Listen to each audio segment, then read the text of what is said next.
We are back. Michael Kelly. That's Wade Kreider, who had a really solid post on the message boards today. And I said, why wait to talk about it? Because, quite honestly, we should be talking about it now. Hopefully, the league manager notes sparked a discussion. I think at the very least it did. And Wade and I were able to talk off camera for about an hour and a half earlier today. And I said, you know what? We should put this into a video podcast. So that's what we're doing. Hey, Wade. Hey, how's it going? Good. There's no point in rehashing scheduling. So at this point, let's talk about probably ways to make the league more enjoyable. And I think, as you and I discussed more than anything, make it so that people are entertained and intrigued and stay active as long as possible. And the first one that you brought up, which by far is my favorite, is changing the way we set the schedule. Break it down. Yeah, so basically, I think the thing that most people don't like about the scheduling right now is it's random, and that's fine. Nobody's against it being random. A few years ago, it was the same schedule every year. But it's random in a weird way, right? So you're playing someone week 1, and then you play them again week 4 or something like that. I think I'm doing that with Josh. I played him week 2, and I'm playing him this week. And part of the thing with the two thing, one of the advantages is you can play someone at the beginning of the season and then at the end of the season, right, where their team may have changed, maybe they got hot. So it's like a different thing. When you play in that close, not that the games are the same by any means, but it just you get familiar with someone and you're playing the same team again. So it's just weird. So I think there's templates out there that'll let you pick it. And I think it's just a matter of how we want to do it. There's a couple easy ones. Just have that template and then pick the 1 through 10 based on the draft order. So we set the draft order. We plug in the names into a template somewhere that's predefined to make sure we don't have any of those things. We can find it on the internet or we can make it. But you just kind of plug it in, and then every year the draft order changes, so every year the schedule changes, right? It's kind of a quick and easy thing. You don't have to worry about setting it. You play someone week 1, maybe you'll play them week 9 or 10, not week 3 or anything like that. So that's the first one. The second one is sort of the same thing. You'd have that random, but you'd sort of lock in what we call a rivalry. We have a couple natural ones here. In fact, we have a bunch of them between family, between whatever Quentin and Caleb do every time they play. They are their own kind of family. Yeah, I mean that would really be the draw of that, right? Is to ensure you see them play twice a year and get whatever they got going on. They are the real housemen of LSU. Yeah, exactly. So that's just some way maybe you keep it. If two guys are having a bad season, they have a rivalry, maybe you just look forward to it. I don't know. That's just an idea that came to mind. The third one we kind of discussed, and this one. And by the way, I love this so much. I think it's, and Caleb and I talked about it, and he goes, "You're not appealing to me. You're appealing to the other people who aren't as involved." And I think that's what we're hoping that can come from the people who might stay off the message boards to allow a little more sense of intrigue and rivalry and competitiveness in a fun way. Yeah, and I think that, and I think just having people involved at an earlier part, or it wouldn't take very long, but it's just another sort of thing to like, hey, it's a few months after the season, let's all get together, talk about if we want to do the rule proposal then, and then do this or whatever. It's just a time. Obviously, picking a draft date and time could come into play as well. Right. Setting up, we always struggle coming up with, we talk a good game every year about setting an off-site thing. What if we had a mandatory meeting, to go over rules and to do this scheduling thing 6 months before? That seems like pretty good notice to set up your schedule, make sure you have days off, make sure you don't have conflicts, things like that. So, but basically what the idea of this is you take, and I put in the post, I put the 1 and 2 seeds, but I think the way you do it is you take the 2 teams who played in the championship, yeah, and you go ahead. Your champion and your runner-up. Yeah, so you have your champ, your runner-up, and it's almost like pick your own schedule, right? So there's, in a 13-team format or a 13-game format, you play 4 teams twice, and you play 5 teams twice in our current 14-game format.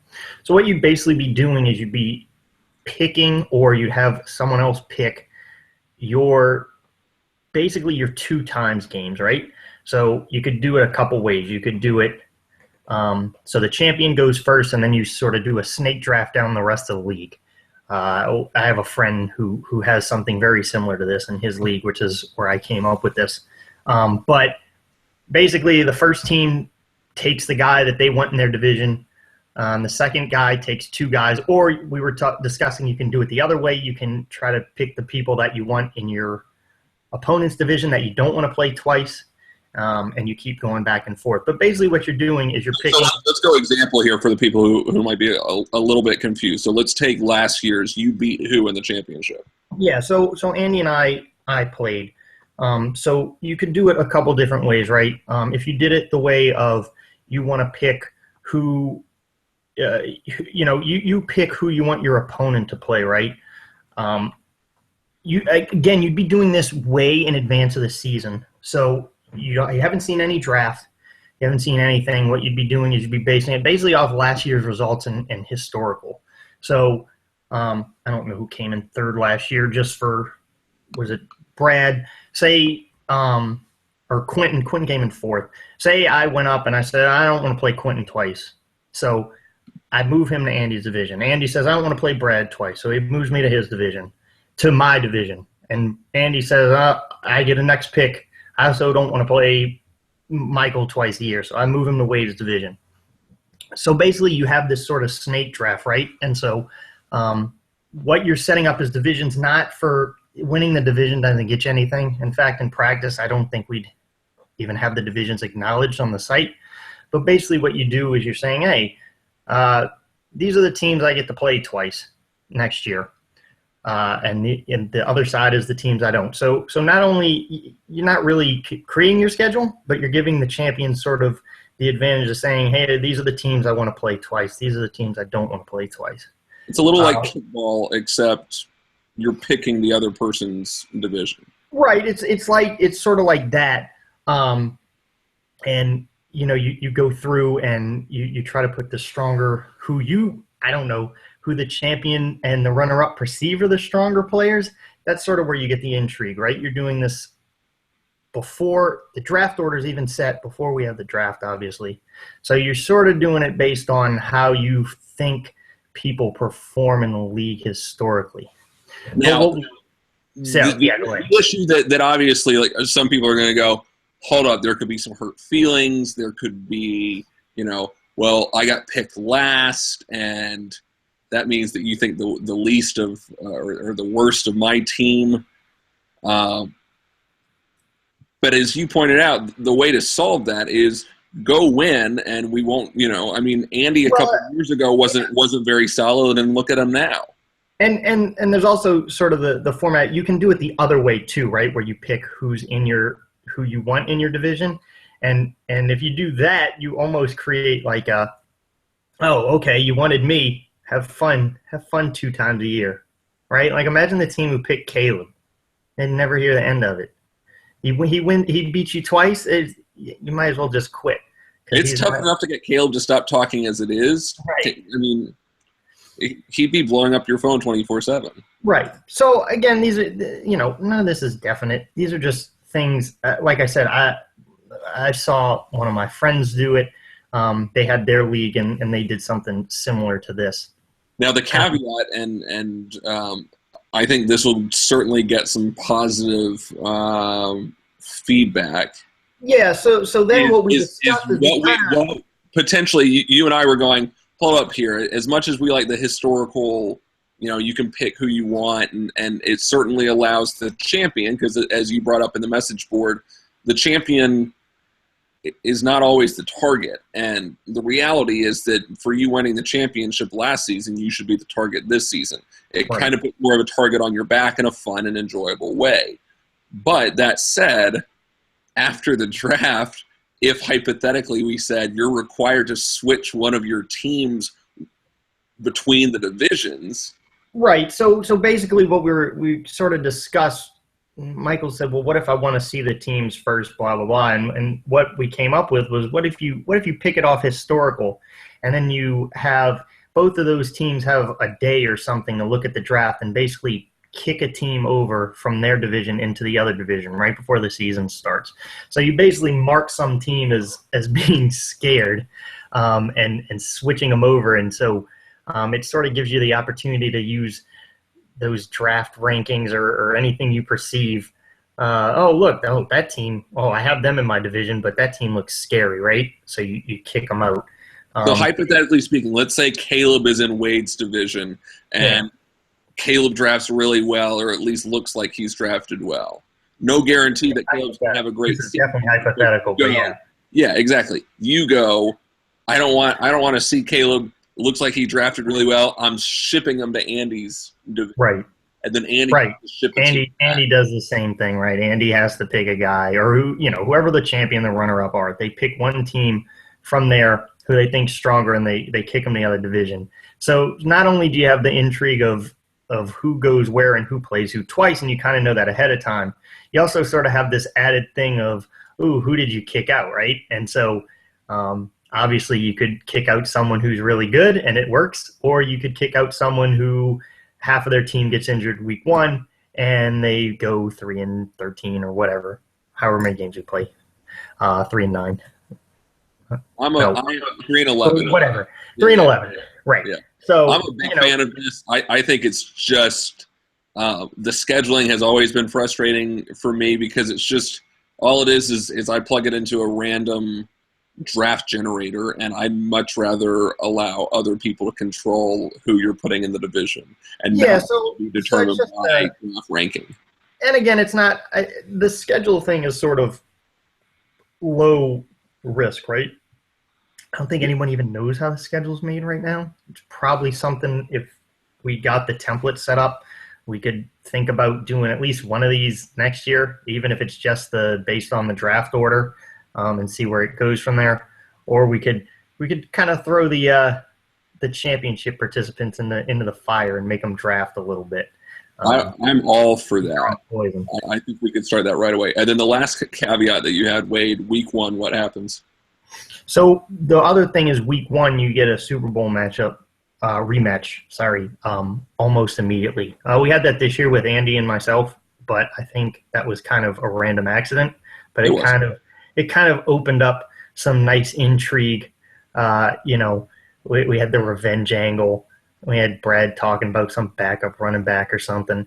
And, you do that, and God, he's going to kill me for that. But, you kind of have it's a nice way to sort of kick off the season. And you'd be guaranteed to get that every year in this format. So now some people would say, Wade, just by doing the math, you play each team in your division twice, so that's 8 games, and then you play the other 5 teams in the other division once. That gets you to 13. Yep. Yeah.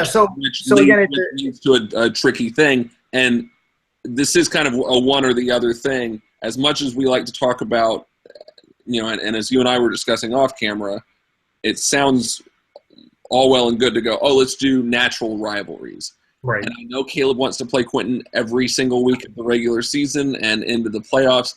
I understand that. But at some point, I think Wade and his dad could go, I'm tired of playing you twice a year. Yeah.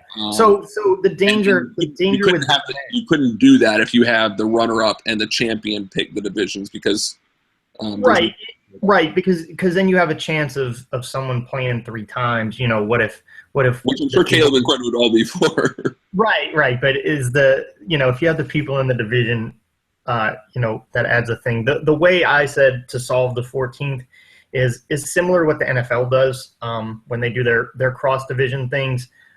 You basically, but except you're doing it in a draft, right? So the champion and the runner up from the previous year play each other, and then whoever those guys drafted in each spot, right? So A's first pick and B's first pick would play twice. So not only are you setting your schedule and your division schedule, you're basically setting your cross rivals schedule too. So, you could potentially have a thing where Caleb went on one side and Quentin went on the other. We'd have to figure that out if we did the swapsy thing. Right.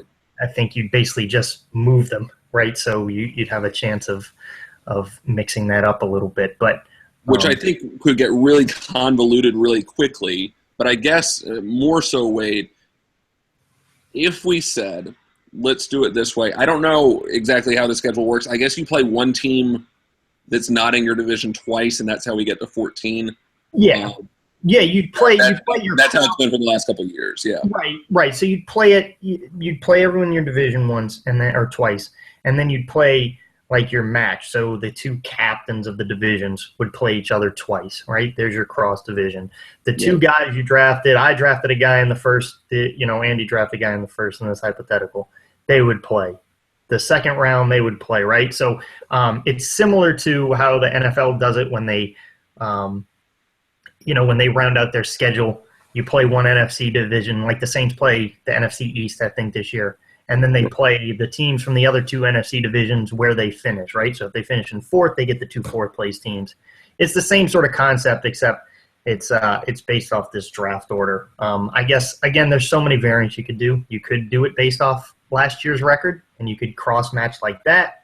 You could just take that to say, what if we didn't do a 14-week season? And that leads us into the next part of our discussion, which would be 16. Yeah, so, all right. So one of the discussions we obviously had was this sort of anomaly season, right? We've seen it a couple times. We're seeing it with Michael. Maybe. Who knows what's going to happen? We certainly saw it with Josh, though, in 2013. We definitely saw it with Josh. Max had it in 2015. Max saw it last year, right? So it's something we've seen in the past. So the question is, do we do anything about it, or B, do we change something with the current format? I just think one of the things I brought up was it gets too random when you change the wild card in a 14 league, right? You're already dealing with 4 teams out of 10. Maybe the high score, I don't know, what if Michael only wins 2 games? You're talking about a scenario where a 2-win team over an 8-6. It would take a lot of bad luck, but you're talking about a scenario where, in Josh's case, it would have been a 6-win team passing an 8-win team, an 8-win Brad for the playoffs. And Brad would have been livid. Right. And understandably so. I mean, I would be too. So if we're trying to get into this, and give guard against that, then my suggestion is throw it into a 16 playoff, right? You see the first 5 just like we're doing it now. Top 5 records use the points for tiebreaker just like we do now.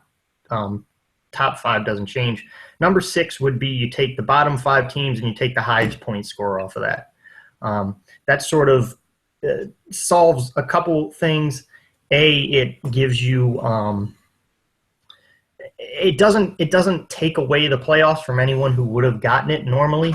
In our league, we're not changing the fundamental layout of the league, I guess, for how to clinch the playoffs. But it also sort of creates that 6 wild card spot to give that team a chance. So it makes your job a hell of a lot harder as far as playoff scenarios are concerned. Well, right.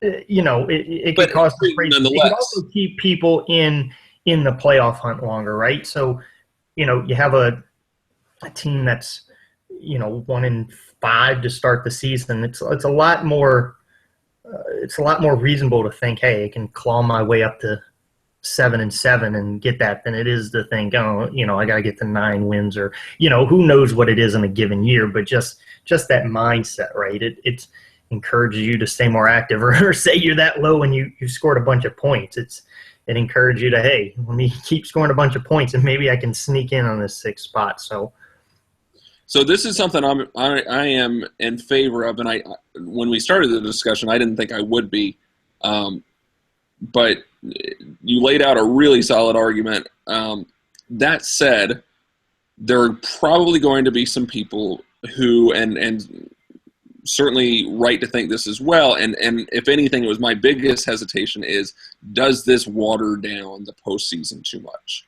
To that, you say what? I guess you could say it waters down the playoffs a little bit, but what you're really doing is giving the top half of the league a shot, and you're giving someone who's a high point scorer a shot. You sort of create a couple of intrigues. You make the bye a little more valuable, the top 2 seeds a little more valuable, because now what you're dealing with is a bye, a free pass to the second round. There's a bunch of things you can do with that. One of my proposals, and again, this is all just things I'm throwing out. All of this needs to be voted on. All of this is subject to change, especially something this big. I think that's the hope. Yeah, not to interrupt. That's the hope here, is that this conversation leads to the message boards. That it's able to say, hey, let's weigh the pros and cons of this. But at least Wade and I are able to, I guess, take his message that we saw earlier today and expand upon that, and at least allow us to get this discussion going that can then go back to the message boards after this. Right. There's a couple things you can do. Once you have, we'd have to have this discussion. Do we go to a 13-week season to accommodate the bye? Do we play the championship on week 17? I'm not sure how many people would be in favor of that. Week 16 is already kind of a crapshoot sometimes. Yeah. So we'd have to have that discussion. But one of the other things you can do is sort of give. So the 1 and 2 seeds obviously get a bye. They get the money, assuming we keep the same payout structure. Which I haven't seen anyone propose, so I don't know if that's on the table. But assuming everything else stays the same, what you do is you give them a bye. It's a straight bracket. I don't think we'd be reseeding. I don't think we need to get into that much, right? So the 3-6 matchup would play 1. 2. Yeah, 2. The 4-5 would play the 1 seed. But you get into sort of this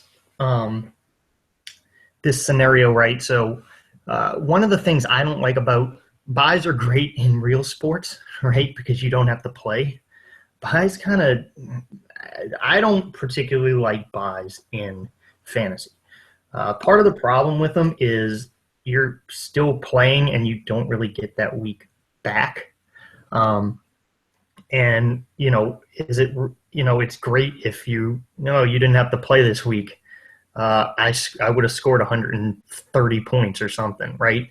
That week's kind of gone. So one of the things, and again, this is something I've seen before, they have 2-week playoffs. I don't know if anyone's played one, is familiar with it, but basically every playoff round is basically 2 weeks long. It kind of takes some of the randomness out of it. If you have a bad week, if you get an injury early, you're not immediately out. We wouldn't be going to that. Our championship would still be 1 week.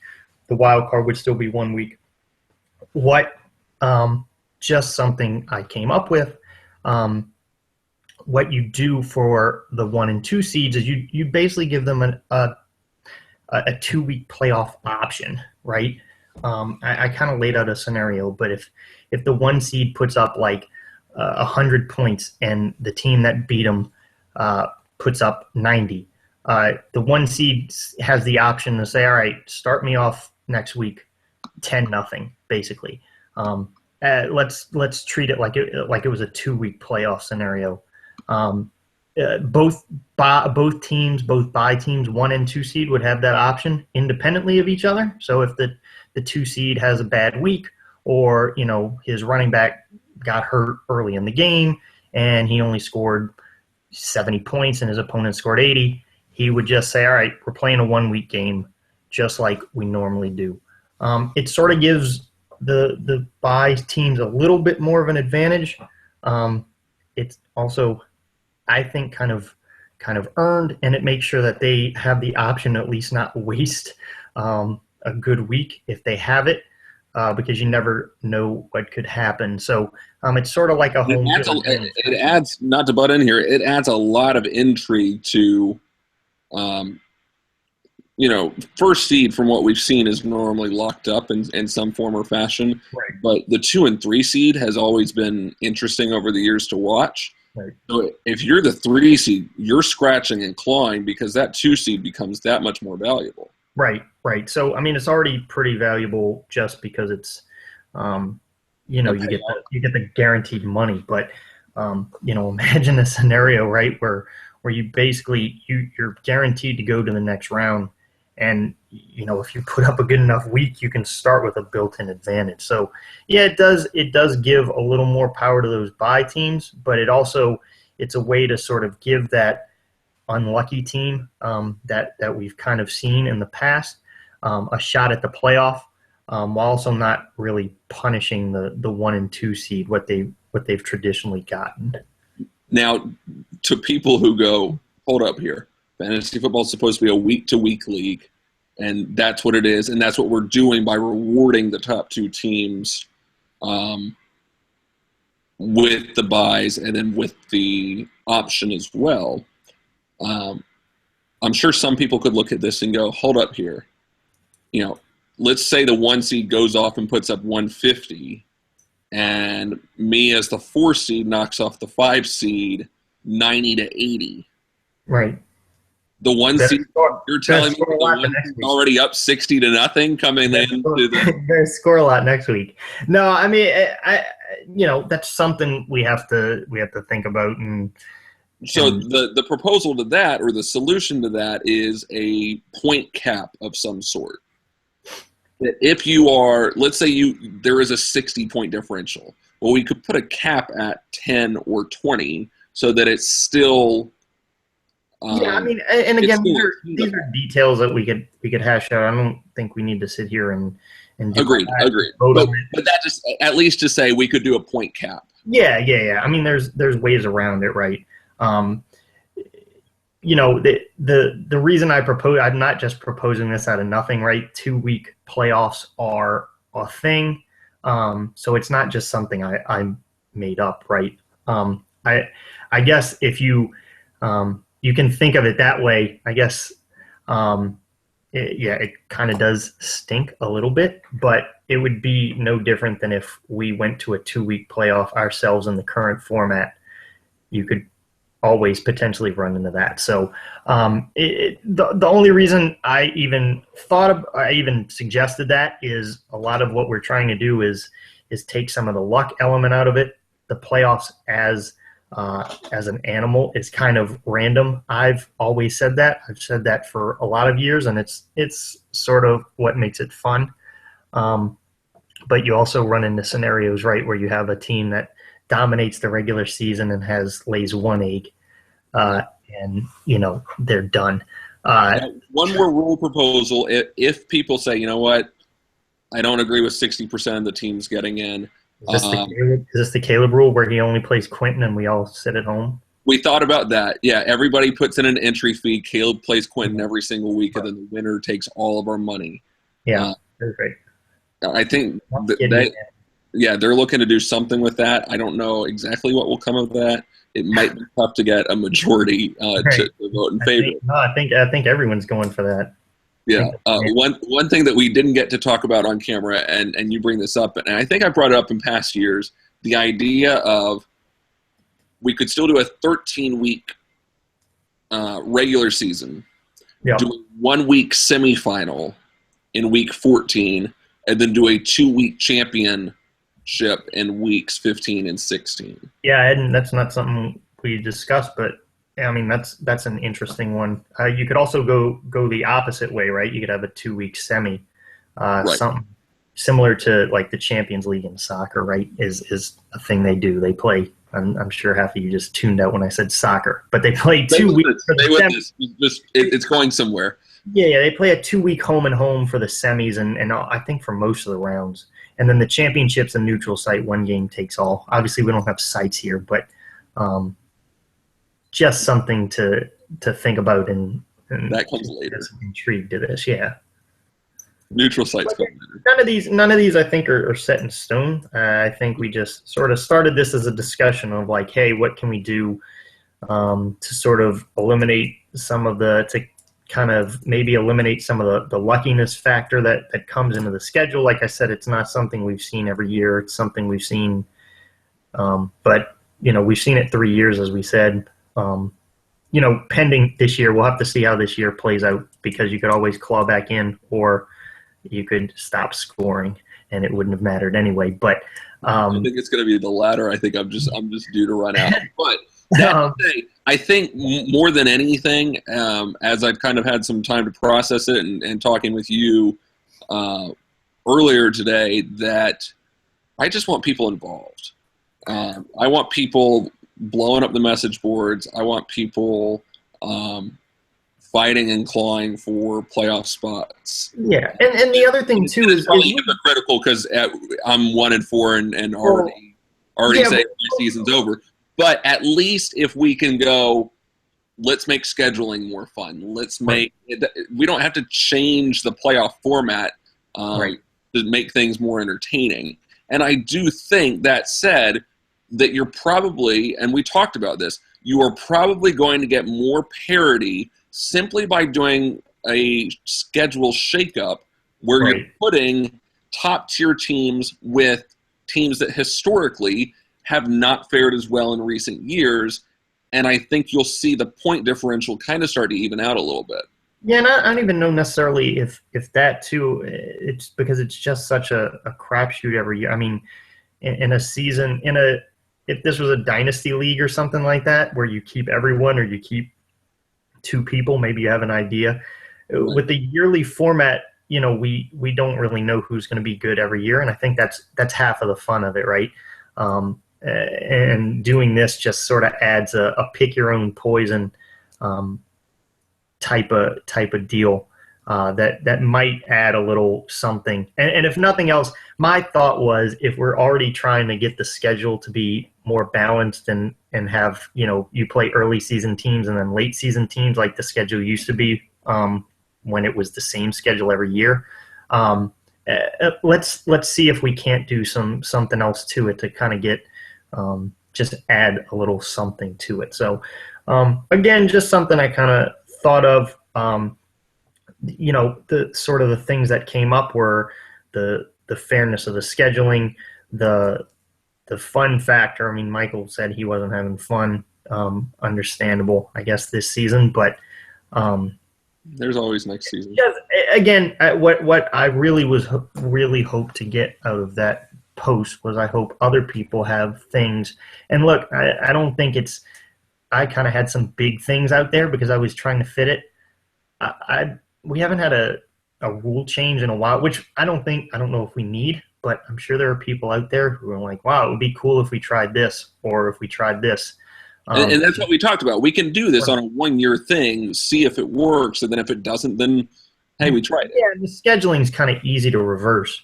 But I'd hope that other people sort of have ideas and like, hey, why don't we do this? Or my friend's league does this, or I saw something where they do this. At least have a way to discuss it and maybe have a vote on it at the end of the year, either for this year if it's like unanimous, or down the line in 2018. I think the big thing is if we can get a process where we sort of have that every year.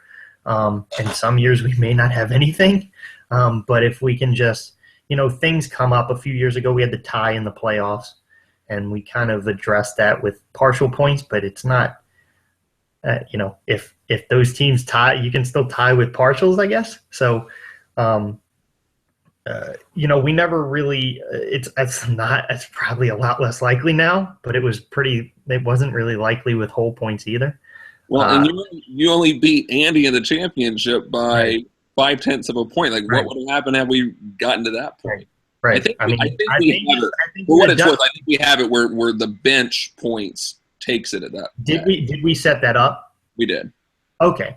I guess we should talk about that, because I had no idea. Just things like that. If anyone has anything small like that, big, like you want a huge shake up. Two other things after we got off the phone that I thought about. One is half PPR.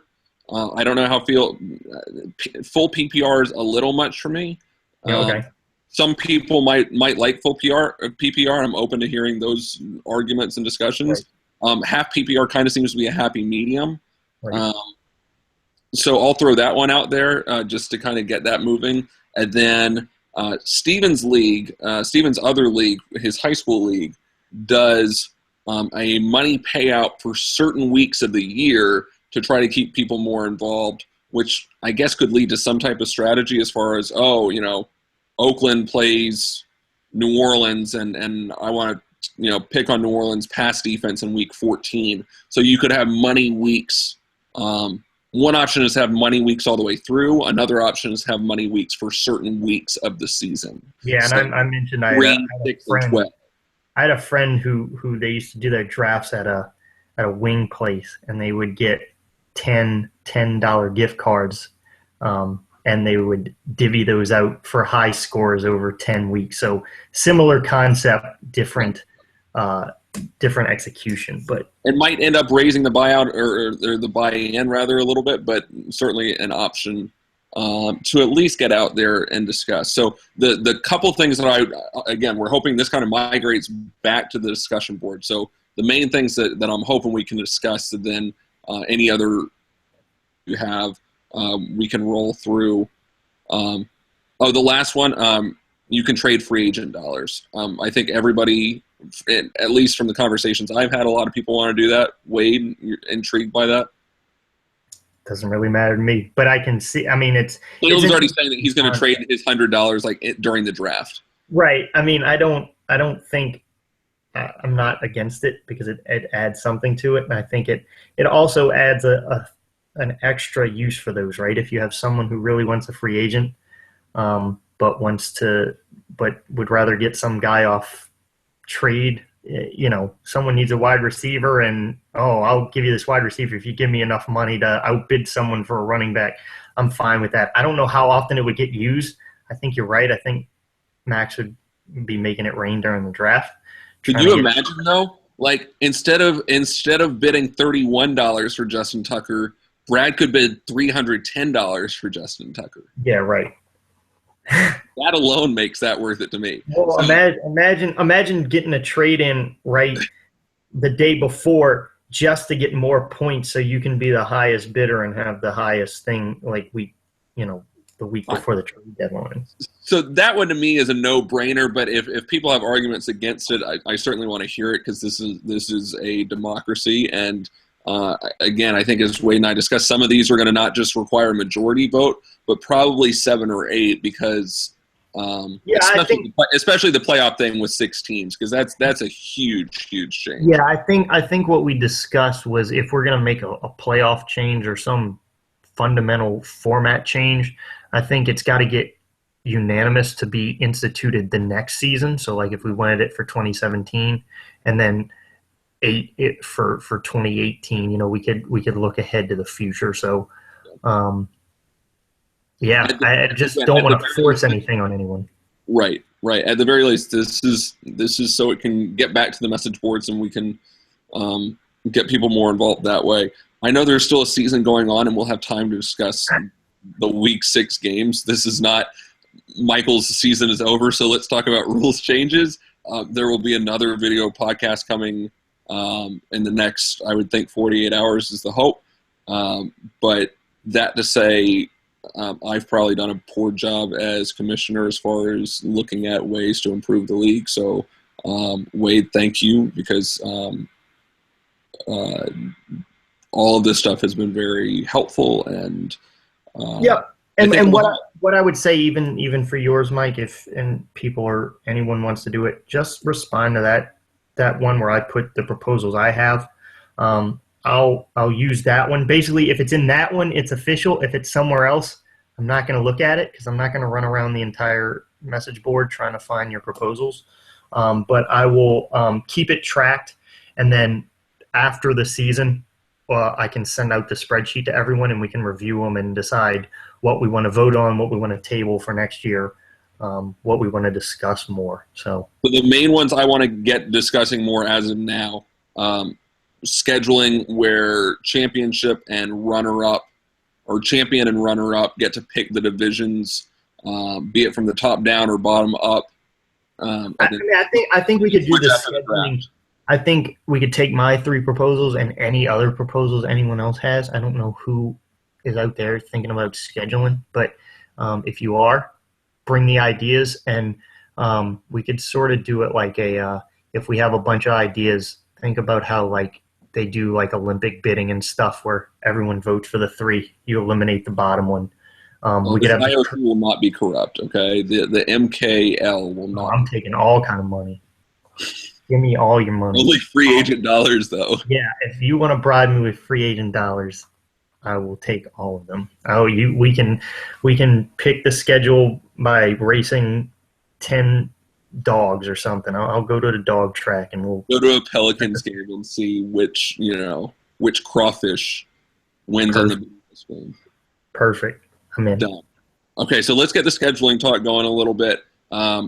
I think the playoff conversation is worth having, and then free agent bucks, and then anything else you got, and we'll go from there. So yeah, I think anything anyone has, as big or as small, I think is worth looking at, and seeing how people feel, because I don't think a lot of these things is something that we considered. And you know what? Maybe nobody likes any of these things, and that's great too. But we should at least have them out there. Okay. We should at least have it out there so people can know the type of things that out there and say, I don't like that, or oh, I like that, if we did it like that instead. So please tell me you got the Stuart Smalley reference. Yeah, oh yeah. Count it. Wade, we'll have you back on. That's it for me. So. Appreciate you starting the discussion. Yeah. We're back soon enough. And get to the message boards. Like right now, stop watching us and go to the boards.